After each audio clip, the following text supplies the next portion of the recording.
Greetings and salutations, everybody, and welcome back to Colecast, the podcast for all of us.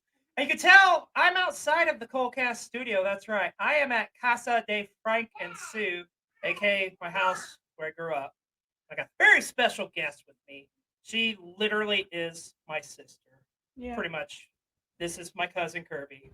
Hey, but pretty much we grew up together. Hello. And thank you so much for coming on. Thank you for having me. This is going to be a fun one. This is one I've been wanting to do for a long time. Because back in the day here at my parents' house, we used to have the most grandiose and epic parties. More so UFC parties. So that's what we're talking today. I love how he gets the 2.5-pound dumbbell and puts it on the thing. That's awesome. You want to say hi, buddy? Hi. We got some of Kirby's kiddos here, too. This is Mac Daddy. You want to say hi to the internet? Look, Matt, say hi to the internet. Hi, Aw, hi, internet. Hi. Your mom used to get crazy back in the day. We're going to talk about that Yeah. today. But no, we're talking UFC. So first I want to start off with, what are your very first memories of UFC? My very first memories. Yeah. It started out, we would come here, get the pay-per-views, have a good time, always good food. Oh yeah. Oh yeah. It was a whole scene, man.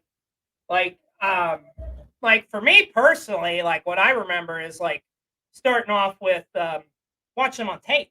Yeah. Because I mean, I was a huge wrestling fan growing up, of course, and I'm like watching the UFC tapes. They were like right in there with wrestling tapes and stuff. So it was like kind of a forbidden fruit because it had like all this stuff about fewer discretions of fine. What's up? You want to say hi? Say hi No. to the internet. No. She doesn't want to say hi to you. It's okay. But yeah, the tapes and stuff's what I grew up on, man. And then I got out of it. And what got me back into UFC is I saw like an infomercial for UFC 40 on DVD. It was Ken Shamrock versus Tito Ortiz. Oh my god. Oh yeah, you remember that? Yes, You- that is actually when I started getting into the Yeah. UFC with you. Yeah.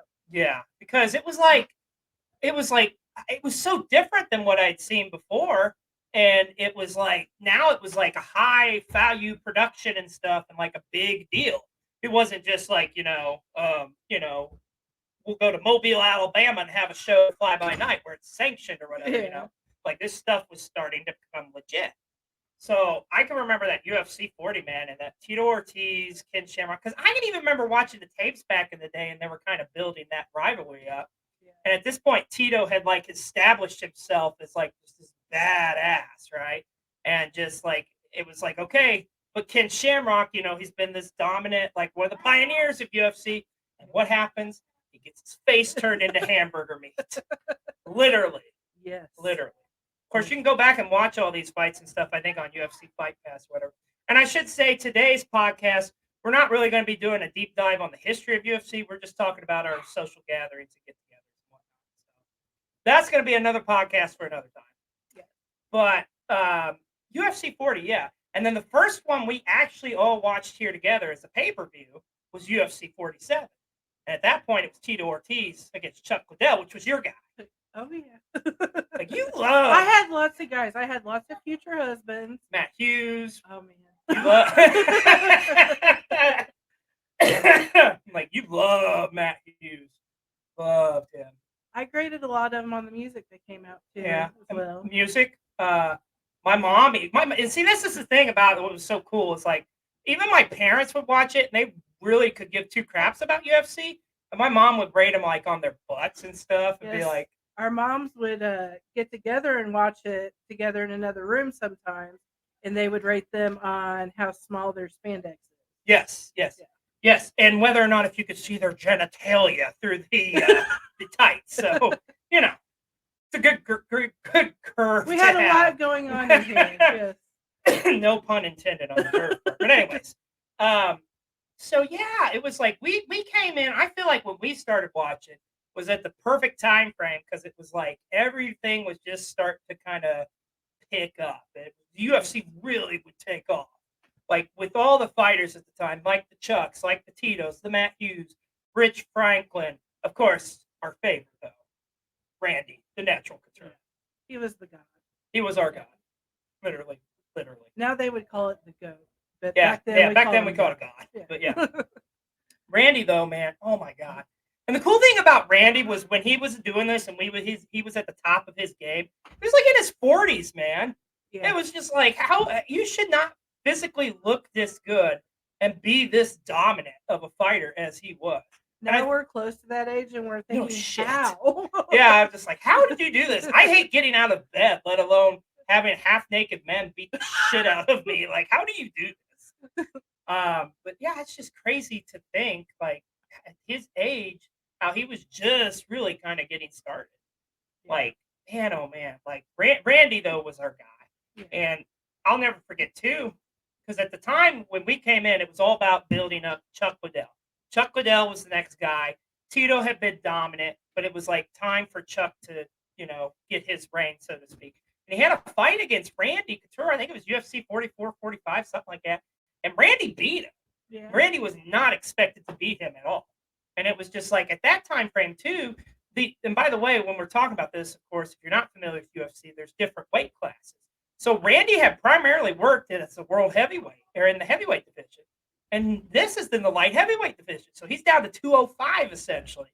And he wins. And he's the first fighter to win 2 championships in 2 different weight classes. I think that's all the more reason and appeal of like Randy, like his age, just his style, his grace, the way he did like his interviews and stuff. And I mean, that was another thing we gravitated towards too, as well, was the promos and the interviews and the aftermath. Yeah. Like, I know your favorite was probably, Robbie Lawler. I think it was Robbie Lawler. Oh, at the beginning, yes. Yeah. I love. Oh my god, that was good. When it came, it came hard. Like, what are you talking about? Like, dude, like he's talking about knocking somebody out, but it's just like, okay, whatever. But man, like Robbie Lawler, he's another one of those guys. Like Brock Lesnar had some. Brock Lesnar had some great ones. Like especially like after he beat Frank Mir, and he's like, I'm not gonna go home and drink a Bud Light. I'm gonna drink a Coors Light. As you all, I'm sure, have seen this moment, of course, especially all you wrestling fans out there. And then he talks about going home and mounting his wife, aka Sable. So, good times. But I don't know, there was just something magical about those like early days of us getting into the like UFC. And there'd be fighters come on down the road, like Anderson Silva was an awesome guy to watch. Guys like George St. Pierre. Oh yeah. GSP was awesome. Can't say enough about GSP. And I mean, and I think too the rivalries was so fun with UFC as well. Because like, we talked about the Chuck Tito, Randy and Chuck, which that like had our group torn 50-50. Yeah. Because it's like you all love. Now I was a pro Randy guy. I never really got into Chuck, as you'll learn on this podcast. I did choose Randy over Chuck. Yeah. But it was, But ultimately Chuck would win 2 of the 3 fights. And then, bringing up old rivalries, they would do they do Tito and Ken Shamrock again. And it was like, why? Like Ken Shamrock, bless his heart, every time he got in there, he got his ass beat. Tito Ortiz is a punk. Tito Ortiz is a punk. Oh my god, like that stupid fucking entrance. But yeah, the early days of UFCs and those rivalries, those fighters, I mean, that's really what got us into it. But like we would have like our parties would be more than just like let's eat food, let's like it turned into extravaganzas, literally. Yes, there were some interesting bets made. Yeah, so I had a long-standing rivalry with Chuck Liddell, and I always bet against Chuck Liddell. Always. And a lot of times I won these bets because I took Chuck Liddell's side. Yeah, I lost most of the time. Some of these bets are on the more extreme side. Let's put it that way. So I'll never forget the one where he was fighting Vanderlei Silva. And the bet was that if Chuck Liddell won the fight, I would shave my head in a mohawk like Chuck Liddell. Yep. Well, guess what happened? Apparently, Silva got his ass beat by Chuck Liddell. And thus I had to literally so it's literally you, our cousin Tommy, who's just shaving my head. After having several drinks, because Yes. this was after the fight, so we're like, Yeah. okay, we're shaving it now.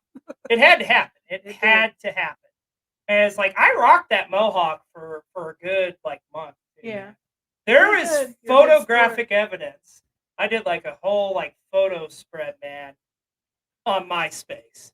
I don't know where the fuck it like. Yeah, I'm going way back. Oh, I wish I could find this. Yeah, if those photos, if those resurface someday, I'm in trouble. But yeah, that was the one I remember. What's the most memorable one for you out of them? Let's see. The slip and slide was quite memorable. Ah, the slip And and then slide. you also had to go streaking on a rascal through E-Town. I did. This is true. Yeah. So through our little hometown here, I did have a sock, mind you. Okay, I had a sock, but literally got on a rascal and had to do a lap at 1 a.m. And I forget, it was Chuck had beat somebody. I forget who. But I had to literally like drive around. And I was a man of my word too, damn it. Like I did all these things. That was one. Now the slip and slide one's a little dangerous. It was quite dangerous. I was in my 20s.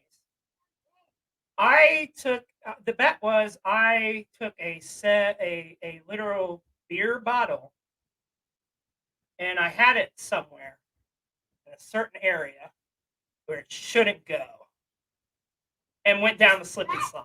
You just had to squeeze it and hold it there. But see, there's a trick. See, here's like I'm gonna be like David Blaine and pull back the curtain. There's like I didn't really put it all the way in. No.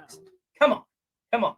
There's a trick. You put the butt cheeks. I had a big enough butt too. So yeah, I bet you didn't think we were gonna be talking about this. At least you knew how to use the slip and slide. Yeah. Oh man, the slip and slide. I was slip and slide king, whereas Kirby here, Not so talented. not so much. So the key. Now I couldn't do this. Now I'm old, and decrepit, and like. But you have to slide into it, right? Kirby's way of like slip and slide was literally get up to it and then just jump up and flat down. Jump and flop. Jump and flop. And it was just kind of like it was quite the sight to see. Yeah, I didn't go anywhere. Just No. down. No, you had some bruises for sure. But yeah, that was just some of the many bets. One other thing we used to do too that was really fun. Joe Rogan. Love Joe Rogan. But he would always constantly be like, "Oh, he's been rocked. He rocked him." So we would take bets on how many times Joe Rogan would say rock him. And make drinking game out And of make it. a drinking game out of it. That did not go well for us at all. Oh man. But yeah, the rockin' games was fun. Doing like karaoke and stuff afterwards. Like you play the American Idol game you had on PlayStation 2. Yeah. I'll never forget that. Man, oh man, like that game's rigged. First of all, because all you have to do is talk in like a certain voice, right? You can hum it. You And can as hum long it. as you would follow. Yeah, it'll just follow you. Like I gave my heart, I gave my soul to that fucking game, and like I always get booed off the stage. I had like some of the best renditions of "Eye of the Tiger," "Living on a Prayer," just classics all time. But no, nonetheless. But yeah, we always had a lively crew though. It was like a lot of my cousins. So like Kirby's sister Stormy and her husband Mike and their daughter Maisie would be here. Our cousin Tommy. I'd have a lot of my friends like Matt and Kyle and a lot of Chris. Kyle's friends like Greg would come to these. I mean, it was just a who's who, man. Like we always had a blast. And it was like I feel like this was a way like we all bonded all the more. Like and also too, I feel it's like a way like for my friends to kind of become part of the family pretty much too. We're all a big family. Yeah, and that's what it was all about. It's just family, man. But so one of the things I think early on that like I mentioned earlier as far as like getting us hooked and getting other people involved was like UFC's expansion into pop culture. And you got to give credit where credit due. It's the Ultimate Fighter. Yes. I mean, the reality show, Yeah, I think that really got a lot of people hooked on it. it did. And I'll never forget that final, Forrest Griffin and Stephen Bonner, man. That Yes. fight, oh my God. That still to this day is one of the best fights of all time, in my opinion. Yeah. I mean, it's Now I want to go chef's back and kiss. rewatch a lot of these. Right? Yeah, Yes. yeah. Which you can do for $9.99 on UFC Fight Pass. I don't get paid shit for that, but you can check it out nonetheless. I think it's $9.99. But anyways, yeah, I totally want to go back and watch some of this shit now. Of course, the crazy thing, I don't know if you know Stephen Bonner's dead. No. Yeah, he passed away about a year ago. Didn't we Unfortunately, see him in Columbus, Ohio? we did. We Yes. did. We sure did. Yes. That's a perfect segue. Oh yeah. We got to talk about so the first UFC we ever went to, because you got to keep in mind at this time frame they were all on the West Coast. They were all in the Vegas. The very first UFC they ever did in the Midwest was in Columbus, Ohio, UFC 68. I've got goosebumps thinking. I know, about it. right? Yes. So we went along with my buddy Kyle, and we were going to get tickets for it. We were pretty sure, and then they made the announcement, and we were like, "Oh my God, we have to go!" And that was the fact that Randy Couture was coming out of retirement, and he was going to fight for the World Heavyweight Championship. I mean, that was just I think, and this is how long ago this is, because this is 2007. Literally, this is long before your smartphones and shit, kids. You actually had to go to Ticketmaster and buy them, and our Ticketmaster was at Marsh grocery store. I thought it was Karma. Well, Karma too. But I remember going to fucking Marsh to get tickets the next day, and it was secured the tickets. It's hell yeah, we're going to UFC 68, man. We felt like we had treasures. Just having our tickets. We really did, though, when you think about it in retrospect. $300 a ticket. Yeah, we paid quite the penny, and that's back in 2007. I mean, it was a stupid amount of money. People thought we were crazy. Yeah, but oh, how wrong they were. Yes. But this weekend, oh my gosh, there's so much story to this weekend. Now, unfortunately, it did have a rough start. It did have a rough start. Was you had an accident with a dog, I believe it was. Yes. And the Toyota we tires. had to go back to my house because I forgot something and ran over a dog. So that was kind of a bummer. We thought we were doomed after that, but no, it actually worked out pretty good. R.I.P. to the dog, of course. Yes. So we get to Columbus, Ohio. We go to the weigh-ins. Yes. And the weigh-ins was pretty awesome because it was I've still got pictures and I will send them to you. Oh. There was at the weigh-ins, I think there's 11.5-inch reach difference between Randy Couture and Tim Sylvia. Mm-hmm. And just the picture of them standing there is oh man, that dude is huge, but it didn't matter. Yeah, no, it didn't matter. Because Tim Sylvia was 6'8", 260, something like that. And Randy Couture, he's just coming off a light heavyweight, so he's coming off 205 essentially, right? Yeah. So pretty much, they do the weigh-ins, which that was fun. We hung out at a bar in Columbus, Ohio. Yeah. I think we had some pretty killer Mexican food that night too. Oh yeah. Oh yeah. Got some Cold Stone Creamery. Life was good, man. And then I think we were at Best Buy for some reason. And then I found the find of a lifetime, man. I hear him screaming across the store, I found it. I found it. Kyle and I go running to him because we're looking at comedy CDs or DVDs. Yeah. So what did you find? What was that? I found Kickboxer on DVD, one of the greatest fucking movies of all time. So we got back to our Red Roof Inn, I believe we were staying at. Oh no, Kirby, that's way too fancy. We were staying at a Knight's Inn. Oh, was it a Knight's Inn? Okay, so it was snowing, and we had a 2-inch crack at the bottom of the door where snow was actually coming in. Mm-hmm. One of the beds broke. Yep. Mm-hmm. But I brought my PlayStation 2. So I was like, okay, if we are watching this movie, then you're playing American Idol with me when we're done. So it was the deal. That was the compromise. American Idol for Kickboxer. It's a pretty good trade-off. Yeah. I do say so myself. So first night there was awesome. But second day, that was the main event. That was the day. And first off, it's good because we found a Fuddruckers Oh my which God, I yes. loved Fuddruckers back in the day. And it was so good. Oh man, You had something. He had to take his camera. This was like before like camera phones, wasn't it? Yep. Oh yeah. So he had to take his camera up to and take pictures of everything in there. Yeah. But it was worth it. It was awesome. Yeah. It definitely was, man.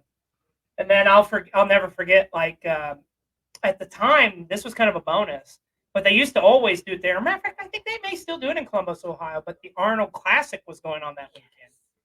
So it was cool because a lot of the fighters were there signing autographs and whatnot. John Cena was there. John Cena was there. Batista was there too. Yes. Yeah, a lot of different wrestlers too. So yeah, man, it was that was awesome. But let's get into it. The piece de resistance, UFC 68. It started out with a lap dance from a Canadian for me. I forgot about that. And that dude looked just like GSP too. Yes, it was lovely. I'll never forget the photo too, because he's all like, I need to find that. You do need to find that. Yes. I forgot about that till you said that, man. She mentioned Stephan Bonner earlier. Stephan Bonner literally like walked down like where we were seated, which we had great seats too. Yes. Like right in front of the octagon, man. In wrestling terms, it was literally like hard cam is where we were. So it was perfect. But loaded card. I mean, because yeah, we had the main event, but you also had Matt Hughes was on this card. Forrest Griffin. Forrest Griffin was on this card. Rich Franklin was on this card. And Rich, and here's the thing, Rich and Matt this was their comeback fights from after losing their respective titles to George St. Pierre and Anderson Silva. Yeah. And Rich, which is a guy, I don't think it's nearly enough credit. Rich Franklin, great guy, American fighter. Love that team. But Rich, was from Ohio, so this was like a homecoming for him. Was Chris Liddell fighting in that card? Chris Liddell from Indianapolis was fighting on that card as well. Yeah. And I still have the souvenir program. I meant to bring it with me, but I forgot. I still have it, though. That's awesome. Yeah. Oh, yeah. Good times. But the whole card was great. Great fights. I'll never forget that moment for you when Matt Hughes comes out and Country Boy Can't Survive hits, and you got tears in your eye. You're so happy. It was, I don't know. That was a very magical night. That definitely was. But what made the night was the main event. Oh, yeah. Because here you have this man, our God, Randy Couture, coming out of retirement, 45 or 46 at this point, I think. Maybe even older, hell, who knows. Going up against this young monster of a man in Tim Sylvia. I think everyone was on their feet the whole fight. Yeah, I'll never forget it. Intense. I'll never forget it. So they come, we're all standing, introductions and whatnot. They come into the octagon, and it's like literally go to start to sit down your seat. And then here you have, once again, 8.5 reach difference in reach here, right? And then Randy Couture just uppercuts him and knocks Silva on his ass. And I'll never forget, it's like start to slip down. Oh, and then you stand up, and I think I smacked the shit out of Kyle's back so hard that he choked on he swallowed his gum. I was actually bruised. Yeah. My arm because he was of the on contact. this side of me. Yes. And Oh Jeremy, my God. He cannot sit still. No. Stand still. Yeah. And I mean, this literally 25 minutes. 25 minutes. And I've said this many a times before. I'll say it again. I've been fortunate enough to go to a lot of wrestling shows, a lot of sporting events. As a sporting event is concerned, this still to this day is the greatest sporting event I've ever been to. I mean, this was just so epic on so many levels. What we've talked about does not really do it enough justice as describing of how awesome this UFC was. But and then of course Randy wins the fight. Of course, Randy wins the heavyweight championship. And what was it he said when they got on the mic afterwards? He's like, "Not bad for an old man," and he's got that little Randy grin. And I'm just like, "Oh my God! If I was a female, I'd be totally would have dropped my panties." As your children come in, sorry, I didn't say that. But anyways, that UFC, man, so magical. And it's cool too because our normal crew who watches, they were back home watching the pay-per-view. Yeah. So it was a cold, snowy night, folks, but man, it was a magical night. Right, buddy? No? No. He meant to say yes. But man, we had some great UFCs over the years, but like the UFC 68 was awesome. But as far as parties is concerned, the party of parties, the creme de la creme, UFC 100. We made it into an all day extravaganza. He went all out. We had a scavenger hunt. Yep. From our favorite referee at the time, one Herb Dean. So we essentially took items that we were pretty sure like Herb would have, like a shank and whatnot, and I hit them all throughout my hometown. And this, honestly, to me, I feel like this event was where you really bonded with Greg. Yes. Because you guys were on a team together as a tag team, going up against Kyle and Matt. And just going around and trying to scavenge and find these items throughout. Like, one of the things you had to find was like a bag of Funyuns. Yes. And yeah, like, just describe this. So Yeah. I was basically the driver, and Greg was the one getting everything. And we made a good team. We ended up going down to the little town store, got a bag of Funyuns. Oh, McQueen's, baby. And then we found out we had to get a 40. Yes. So there's a tiny little liquor store here in our town. I pull up, Greg runs out of the car, goes into the store, screams, "I need a 40!" And they point to where the 40s are. He grabs it, throws money at them, and runs out of the store. Doesn't even get changed, just throws the money Yes. at him. It's just like, needless to say, you guys won the golden ball. Oh, we won. We definitely won. And then, like, I think you guys were like peeling out of like the church parking lot. Too. Oh, what was it? The church? I don't remember. I can't remember what was there. Maybe the shank was there. The shank was at the sign. Oh, the like, shank all was the way like, over by yeah, the that's right, highway. that's right. Yeah. But me and my family, my craziness, my tribe, if you will. And then who made the picture where we played? It was on the pantry door. Oh, pinning the mustache on Mazzagatti, Yes. Steve Mazzagatti. I think Kyle made that because he's an Okay. artist.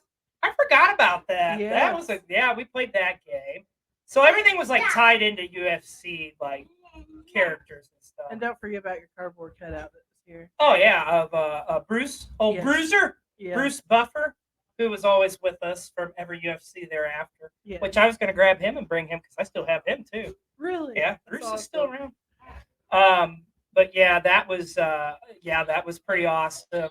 We did slip and slide that day, contest there. We all know what happened with you. Man, oh my gosh. That day, we also did like a top 10 countdown of UFC matches. Oh, we did a UFC tournament too, like because the video game had just come out. I Yes. think. Yeah, Yep, yeah. I had that game. Yeah, you had the game and stuff for PlayStation 2. I think that was PlayStation 3, wasn't it? Oh, was it the 3? I bought the PlayStation 3 Could've just been. for that game. Yeah. It could have been. Yeah, very well could have been. But oh yeah, I think you're right. But yeah, we did all that, and then the build up and the hype for UFC 100, which was grandiose. Oh, here's a funny story. My mother got us a cake for this UFC, and it was like on the cake, it was transimposed like the UFC 100 picture, right, with all the fighters and stuff, and like it had a picture of Frank Mir and Brock Lesnar who were fighting that night.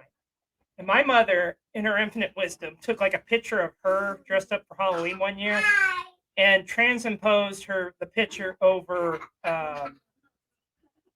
Frank Mir, which is funny because she looked nothing like Frank Mir, but whatever. Yeah. It's good It times. was classic. It was classic mom. And I can remember too, we were at max capacity. That was like the biggest crowd we ever had for UFC, crammed in our living room. I think there was like 15 of us. I tell you what, your parents are huge sports for putting up with us. Yes. Every party. Yes. There's your mom. That was my mom. Yeah. Yep, she was here too, and she liked to check out the guys' butts too. Just saying. Who was it that had the smiley face? Oh God, I forget. Frank Baroni, maybe, or Phil Baroni. But they maybe? love the smiley faces. Smiley face guy Our was moms awesome. love the smiley She could pick a winner. This is true, based on their butts. But that that UFC was loaded, though. You had literally 3 main event fights because you had George St. Pierre defending his title. Of course, Lesnar and Mir, who we mentioned. Dan Henderson and Michael Bisping fought on that card, too. It's just a loaded card. Maybe one of the best UFCs of all time, possibly. We saw some good ones. Yeah, I still stick with, I don't know, 68. 68 is pretty magical for For obvious me, reasons. yeah. But man, oh man, like that UFC 100 is what I'm never gonna forget. Yeah. Just because of like all the events we had that transpired. And us talking here today does not do it justice. Man. No. I wish I had like a camcorder or something, could record some of this stuff, and have it like still. I know. It'd been awesome to have, but it is what it is. I'll dig up some pictures and send to you. Yeah. Maybe you could share on Pictures. another podcast. Yeah, we could totally do that. So throughout this time frame, Chuck Liddell's reign of terror, he just keeps beating me, folks. Beats me. I keep losing bets left and right. Every good thing has to come to an But end. every good thing comes to an end. And my boy, when they signed him, I talked him up. He Nobody had to be believed me. so annoying about it. I was annoying as fuck about it. I'm not gonna lie. What'd But you my buy at boy. Lowe's? To give you an idea who I'm talking about, I went and got like an actual chain put around my neck because I'm talking about the man, the myth, the legend himself, Quentin Rampage Jackson. As soon as they signed him, I was like, guys, your days are done for your boy Chuck. They were done. It was over. Finite. And so much so that I can't remember what number it is, but at that UFC, we had a funeral. Yes. And that's right. I actually had a gravestone outside of my house. Because once again, thank God for my parents putting up with this crap. I had like an actual gravestone with Chuck Liddell and like the date of his title reign ending, essentially. And everybody, I think, going into it's like, okay, Jeremy's going to be wrong again. And honestly, I can't lie. There's a little part of me. It's like, I'm probably going to be wrong because I'm putting too much faith into it. I'll never forget this, too. Because when this fight happened, it wasn't anywhere near like Halloween time. And I had this gravestone out in the yard, right? Our pasture comes over the house. And he's just kind of like, what's that? And I kind of explained to him. He's just like, oh. So you're pretend celebrating somebody's like dying. No, not dying. His career's dying. He's not physically dying. Yeah. But anyways, we get to the fight. It's a beautiful fight. It's an amazing fight. I think within the first round, I think it may have went two. Rampage knocks him out, and the rest they say is history. The end of an era. That chain never went away after that. No, it did not. I wish I still had that chain because that was a beautiful chain. I think Mom and Dad probably repurposed it for something. But man, oh man, the Chuck Liddell funeral. That's probably one of my favorite memories, honestly. Because he finally got it right. I finally got it right. Okay. Man, we did all sorts of crazy shenanigans throughout the years of watching all these fights. Uh-oh. You okay? Come here, bud. I think he's sad because he wants to be on the podcast. You want to come say hi to the internet? You know why he's sad? He's sad because his mom's favorite fighter, we were just talking about how he got beat. That's why he's crying. It's called spade a spade. But man, like I say, dude, just the memories over the years, all the shenanigans, all the stuff we did, all the parties we had, all the bets we did. It was so good. Yeah. So good. It was like we still talked about it to this day. And I mean, you gotta keep in mind this is like 15 years. Well, has it been 15? Well, maybe not that long. At least 10 years. Yeah. At least 10 years after it's happened. So, I mean, it's probably since UFC 100. yeah. Oh, I think they're That's at right, 2 hasn't it? something or 3. I think they're at 3. Yeah, we're that old. That's crazy. Yeah. Yeah, it's been probably close to 15 years. But I since think like what happened with us is, I mean, we still obviously stayed in touch and stuff, but it was like just our fighters had to retire, Yeah. so they were coming down to the end of the wire. And just, I don't know, it was like the end of an era, essentially. Yeah. But I feel like we were blessed and lucky looking back on it. We grew up like in a perfect era of UFC, Yes. right at the launching point of the UFC, essentially. And now it's crazy to think of like how huge it is, how it's this international renowned thing, right? Yeah. And like it just amazes me to this day how it's like so well received. And rightfully so. I mean, it's a great sport, really. I think we need to check it out again and see who these new fighters are. I know, right? I I'd mean, love to beat you in some bets right now. I don't know who I would even gravitate towards. Like, I can't say, like, and I'm such an outsider. I would say somebody like a Conor McGregor or something, but I'm sure the purest MMA fan would say somebody else, of course. But the one thing I will say, I think another thing that kind of got us out of is like the era when we were watching it, the bigger weight classes were more predominant, and now it's kind of focused on a more lighter weight class, which is fine and all. But I don't know, if to me there was just something like 205 was like the best weight class to watch. Light Yeah. heavyweight, I man, agree. man, and the heavyweights too, like so awesome. Um, I mean, of course, Randy. Randy was our guy. Like, there's never gonna be another Randy Couture, but honestly, there's never gonna be another Chuck Liddell. There's never gonna be a Rampage, Vanderlei Silva, all these guys that we've mentioned here today.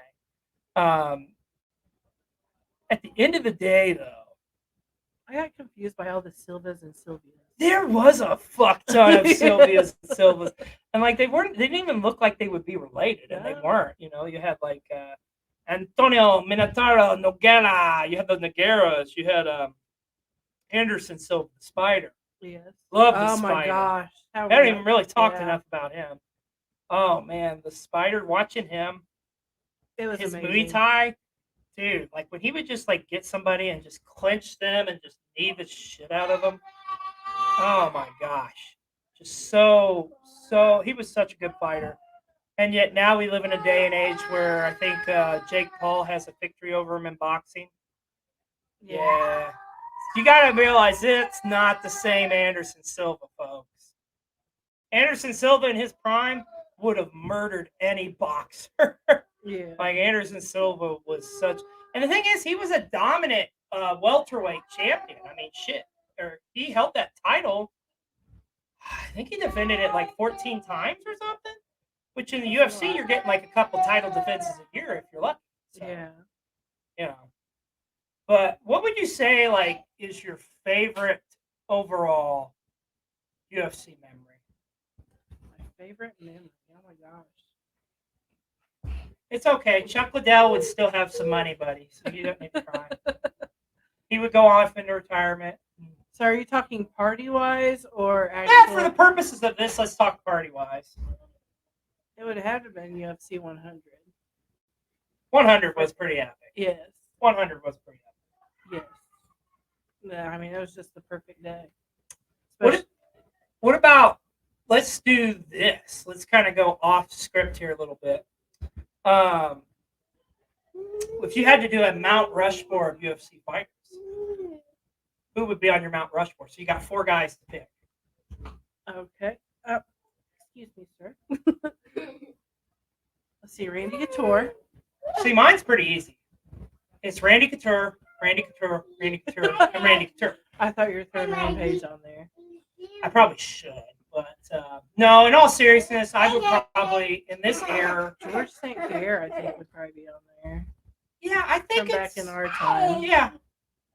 Yeah, I think, and if you look at the dominance in the different weight classes, I could dare say I think Randy Couture, Chuck Liddell, Matt Hughes, and I think I really want to say Rich Franklin, but I don't know. I think you got to go, if you're picking out that division, you have to say Anderson Silva.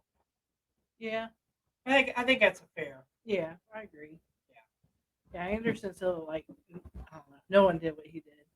No, they didn't. Like, the dominance Anderson Silva had was like second to none. Once again, us talking about it here today does not do it any justice. But I think ultimately, like, with the legacy of these parties and stuff, like, it's all about, like, as they say in the movies, it's about family, right? Yeah. So it's all about the family, pretty much, like our bond, and just like with everybody, not only just between a blood family, but like the rest of us. Yeah. So, and yes, don't worry, it's okay. It's just a little sliding situation, but that's Little what. 3-year-old lighting situation over there. Yeah. Oh God, he went on UFC. Did you see that? It's all good every day like that. That's a Chuck Liddell. Like, oh my gosh. Oh, he's giving her cauliflower ear. Wow. Oh, we got like a UFC fight going here, man. He's Matt? kind of got a little what Matt Hughes going in him there. He's a country boy. He's a country boy, and a country boy Can't will survive. So, in closing, I got to ask you, like, overall, would you say is the quote unquote legacy of our UFC parties? Would you say just a good time, just people having a good time? It was. Oh my gosh! I am so sorry, Matt. Come here, sir. Oh my goodness.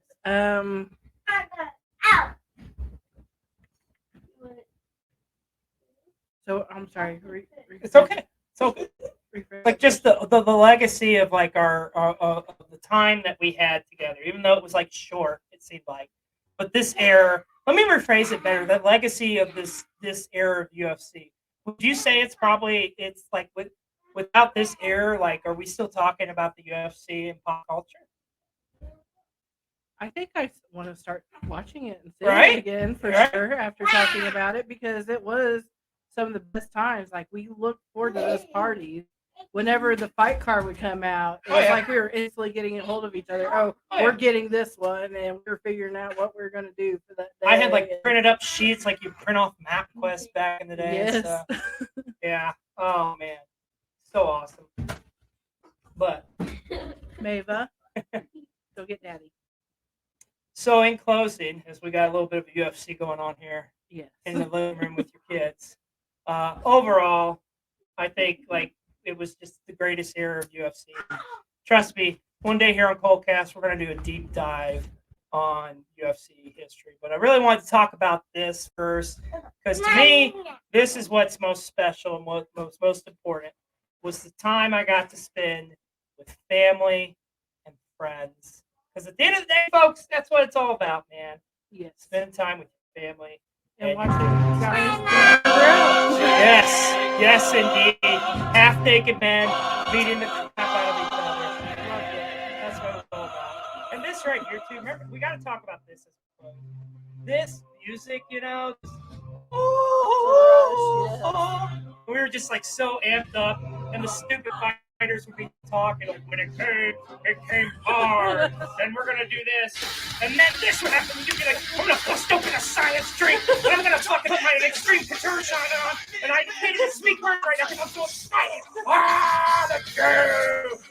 Anyways, that's gonna wrap it up for this episode of Colecast.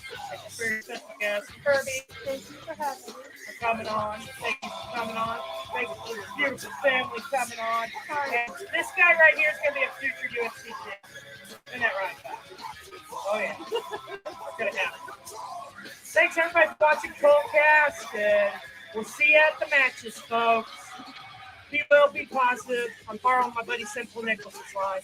Peace out, everybody. Bye.